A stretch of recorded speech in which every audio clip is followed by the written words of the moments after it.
సందర్భంగా హైదరాబాద్లోని ఎన్టీఆర్ ఘాట్ వద్ద లక్ష్మీ పార్వతి నివాళులర్పించారు. నాయకుడిగా సీఎంగా ప్రజలకు చేసిన సేవలను గుర్తు చేసుకున్నారు. ఈ సందర్భంగా మీడియాతో మాట్లాడుతూ సీఎం చంద్రబాబుపై సంచలన కామెంట్ చేశారు. 29 ఏళ్లుగా ఎన్టీఆర్ కు దూరమై మనోవేదనకు గురవుతున్నానని అన్నారు. నిన్న తన ఫోన్ నెంబర్ ఎవరో టీడీపీ వాళ్ళు సోషల్ మీడియాలో పెట్టారని అన్నారు. దీంతో నిన్నటి నుంచి 1000కి పైగా బెదిరింపు కాల్స్ వచ్చాయన్నారు. తనపై జరుగుతున్న వేధింపులపై స్పందించాల్సిన బాధ్యత మీకు లేదా చంద్రబాబు? మహిళలను గౌరవించే అవసరం మీకు లేదా అని లక్ష్మీ పార్వతి ఆవేదన వ్యక్తం చేశారు.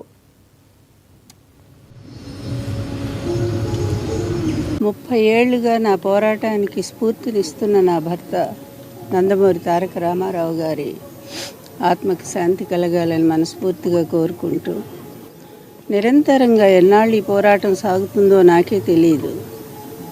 కళ్ళ ముందు ఎన్ని జరుగుతున్నా కూడా, ఎన్ని అకృత్యాలు జరుగుతున్నా కూడా బాధపడుతూనే ముందుకు సాగిపోతూనే ఉన్నాను. ఇప్పటికి కూడా ఈ అబద్ధాల ప్రపంచం, ఈ దుర్మార్గుల అరాచకం నన్ను వెంటాడుతూనే ఉంది, వేధిస్తూనే ఉంది. ఎన్ని రకాలుగా అవమానాలు ఎదుర్కోవాలో నాకే తెలియట్లా. నేను చేసిన తప్పేంటో ఇప్పటికి కూడా నాకు తెలియదు. ఆయన నన్ను వివాహం చేసుకున్నారు, అందరి ముందే చేసుకున్నారు, లక్షలాది జనం ముందు అనౌన్స్ చేసి చేసుకున్నారు. భారీగా ఇంటికి తీసుకొచ్చారు, గౌరవం ఇచ్చారు.